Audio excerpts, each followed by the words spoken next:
Chapter 11. In Dad's office, the computer casts a ghostly blue glow on his face. Poor woman, Dad says. Wants to keep homeschooling her daughter because she's afraid if she goes to school, she'll be lonely at home without her. Can you imagine? Not really, I say. Dad pushes away from his computer. I'm suggesting she find activities during the day with people of her own age. Maybe get a job or volunteer somewhere.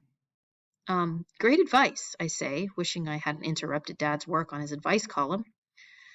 Oh my gosh, Dad looks at his watch. I didn't realize. Yep, I bob from foot to foot. First day of middle school. Dad comes around his desk and examines me from head to toe. I hold my breath. Please don't notice. Looking good, Dad says, even though it's obvious my hair is sticking out in weird ways. I let my breath out. Thanks. Want to ride to Elliot's? Dad nods towards his computer. My column can wait. Or is he coming here? I take a step back. We're meeting at school. Too big to meet at each other's houses, Dad says, as though he understands some great truth. He doesn't. For lunch, Dad hands me a 5. Now go forth and conquer. I back up and reach for the doorknob. Going forth, I swallow hard, and conquering. Dad returns to his desk. All right, perplexed in Pennsylvania, he says, positioning his fingers on the keyboard. Alan's Answers is on its way, but you probably won't like it. Bye, Dad. He glances up. Hey, that shirt looks good on you, huh? Your old man has decent taste. I gulp down guilt. Yep. Easing out of Dad's office, I close the door and run upstairs. After stripping off my collared shirt, I throw it on the bed and head back downstairs wearing the t-shirt Dad gave me.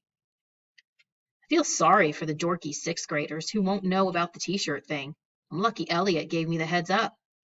Still, as I walk toward Harmon, I feel sort of naked. 2 guys run past me and shove each other. They're wearing collared shirts. I squint. They don't look like dorky 6th graders. The closer I get to Harmon, the more kids I see and the heavier my feet feel.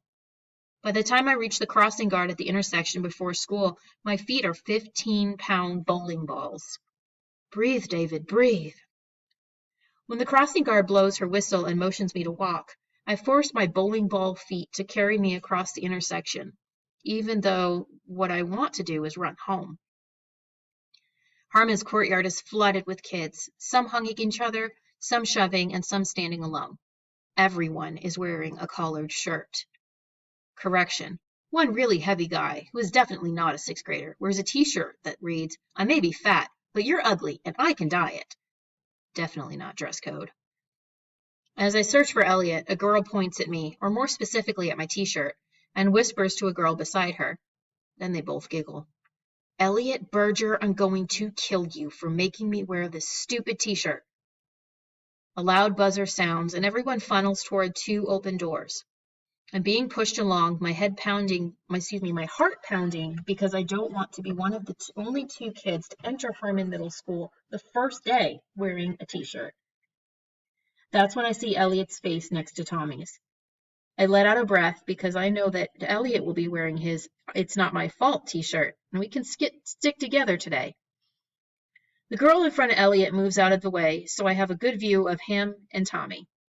They're both wearing collared shirts.